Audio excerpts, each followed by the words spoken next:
The top board clash of the FIDE Grand Swiss 2025. With the white pieces, we have Jeffrey Xiong here, and playing against him with the black pieces is the top seed of the tournament, R. Praggnanandhaa. Jeffrey's peak rating was 2700 plus. He's now come down to 2640. A grandmaster from USA. And Pragg has been in amazing form this year. There he arrives with his customary bottle of water and a banana. He shakes hands there. And what a year this has been for Pragg. Leading the FIDE circuit by nearly 50 points. He has managed to win one tournament after another. Even the latest one that he played, the Sinkfield Cup, he tied at the top along with Caruana and Wesley, so only to lose to Wesley in the tie breaks. And now he's the top seed here at Grand Swiss. If Pragg manages to win the FIDE Grand Swiss, then he enters the candidates from this route itself. He doesn't really have to then wait for the FIDE circuit to end later this year. That would actually throw open the FIDE circuit in a big way. But we'll see if that has to happen. For now, Pragg adjusting all his pawns, and both the players are getting ready for this encounter.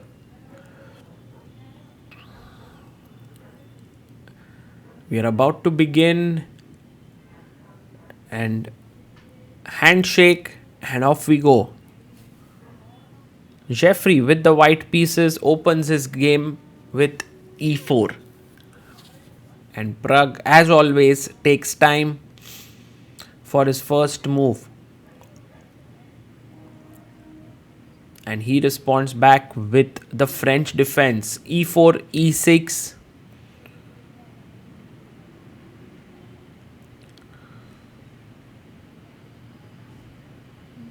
Xiong thinks for a bit and plays pawn to d4.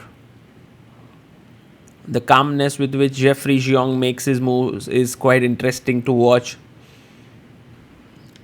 And Pragg goes d5. Many ways to play here. You have the knight c3 variation, e5, but Xiong goes for the exchange variation, pawn takes pawn. Now, this was considered to be a very drawish way to play, but if you think about it, white should be slightly better in this absolutely symmetrical position because he is on the move. Knight comes out to f3, and this was also played in the World Championship match itself. Knight comes to c6. Now bishop to b5 played here by Xiong.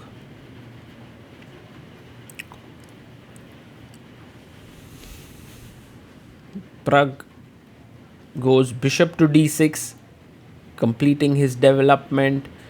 And Pragg's idea can be to bring the knight to e7, castles.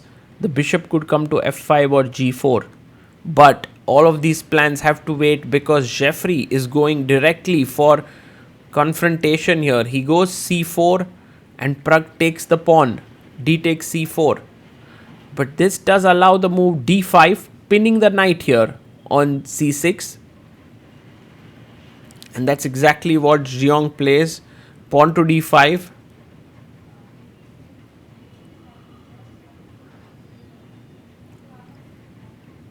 And Pragg goes a6.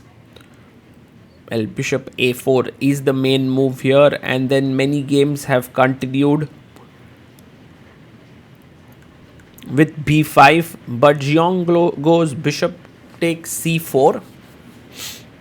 He has 1 hour 40 minutes on the clock, while Pragg has 1 hour 37 minutes.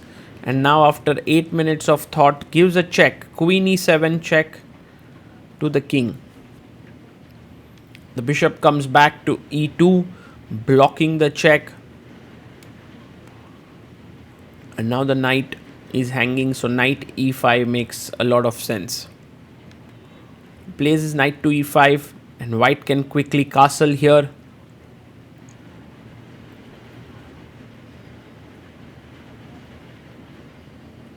He does play short castles. Pragg also needs to quickly get his king out from e8. So he plays his knight to f6. And how should Jeffrey continue now? Knight c3, bishop f4. He goes rook e1. Aha, that's a nice plan. Because now Pragg could potentially, if he takes here, of course, the bishop f3 and there's problem. So Pragg actually castles here. And now after knight takes knight, there can be queen takes, threatening mate here. Xiong plays bishop f4. Nice move.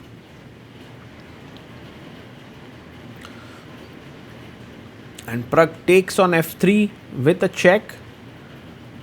Bishop takes on f3 and now the queen is hanging, so there's no time to pick up the bishop here. Pragg goes queen d8.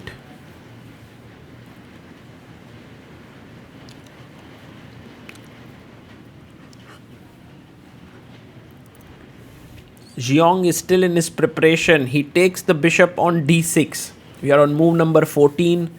And now pawn takes is possible here. And Pragg, I'm pretty sure, is considering it. But takes with the queen. Queen takes d6. And now knight comes to d2. What a beautiful move. Because you see the bishop is already protecting the pawn. The knight can jump to c4, attacking the queen. Rook comes to d8. It's very important. You could not have taken the pawn because of knight c4 and d5 was hanging. So he goes rook d8. Rook to c1 played. And this is again the problem. If you take on c4, I can play knight c4 and then pick this up. And then there are back rank issues as well. So Pragg has to be careful. He goes bishop d7. And a slight inaccuracy perhaps, but very natural. He's finishing his development, he's connecting the rooks, he's taking care of the e8 square. Xiong is still in his preparation, it feels. Maybe the first long thing of the game.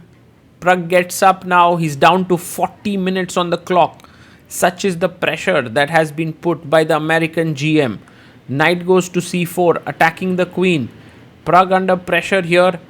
Now the queen has to move. So queen c5 is one move. Queen b4 is one move. Or you go back queen f8. He goes back queen to f8. And now queen to b3. Putting pressure on b7. Seems like a nice move.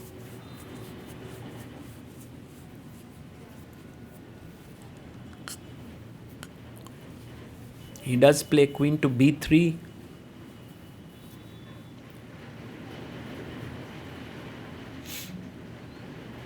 b7 pawn is hanging. He goes rook to b8. Now there's knight e5. Many different options here that can be played to attack the c7 pawn. But I like the move that Jeffrey plays. He goes h3 and he asks Pragg, what's your plan? Like, do you want to do something active? Because if you go b5, knight a5 and the c6 square is weakened. So if you do something useful, it might turn into a trouble. So h6 played here by Pragg. It's a very useful move. And now queen to c3. Well, even knight e5 was not a bad idea, but queen c3 played, putting even more pressure on the c7 pawn.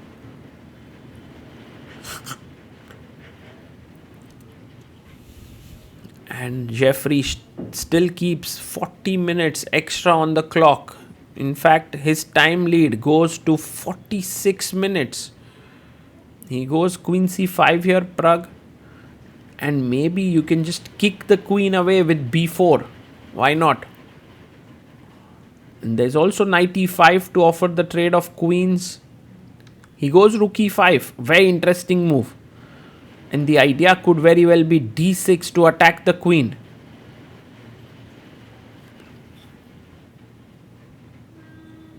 Maybe rook c8 to defend this. But Pragg goes for a very concrete approach. He goes b5. And his point is, if you go d6, he wants to play queen a7 with equality. So Jeffrey rightly plays knight to a5. And Pragg takes the queen. Rook takes c3. c7 is weak. c6 square is weak. Whew. But now knight to e8. He goes back and defends the c7 pawn. Sometimes you get a worse position, but look at how motivated Pragg is to defend. And I think this is what makes Pragg really a strong player in like the top circuit. Even when he has a bad position, he is giving his more than 100% to find the best moves there. King f8. He's just interested in playing the position, the best move that exists there, not worrying about whether he's winning, losing. King f8. And now rook e1 played.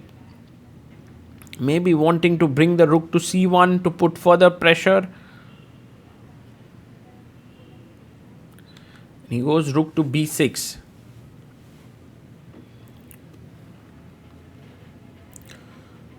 And Xiong puts his king on h2.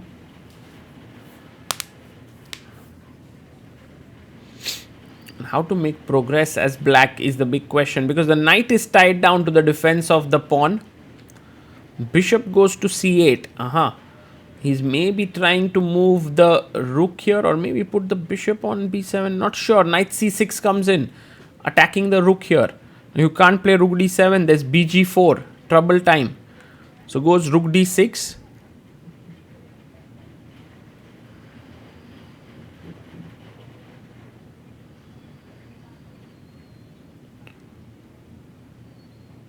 And he jumps back, knight to e5.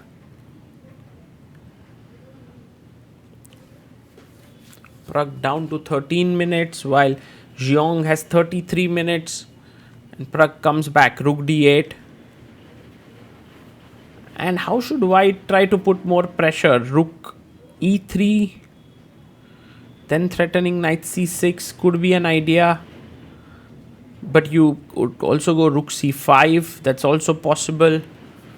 Xiong goes knight to c6.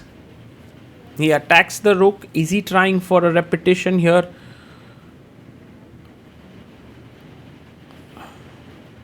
Pragg quickly comes back and plays his rook to d6. And once again, the question is in Xiong's court. The ball is in his court. What to play? He goes knight e5 back. And I believe he is happy with a draw here. Rook comes back to d8. And now if he goes knight c6, you can see he has 20 minutes on the clock to decide whether to go for the repetition or not. He thinks for 8 minutes, and after 12 minutes on the clock goes knight c6. And this is a threefold repetition already. Pragg comes back and he's going to play the move rook d6. He looks at the score sheet and they shake hands. A draw has been agreed here. Pragg put to the test in the first round itself by Jeffrey Xiong.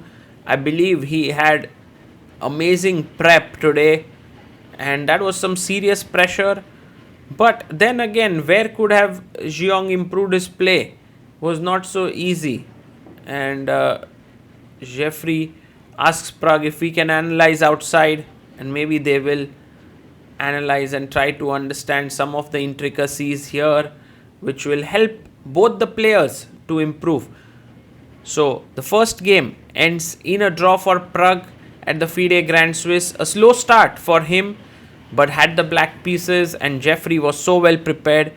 A good result for Jeffrey, maybe a little bit of mixed taste for him because he was pressing. It kind of ended pretty quickly from there, but a good game and a lot to learn from the opening that was employed by the US Grandmaster.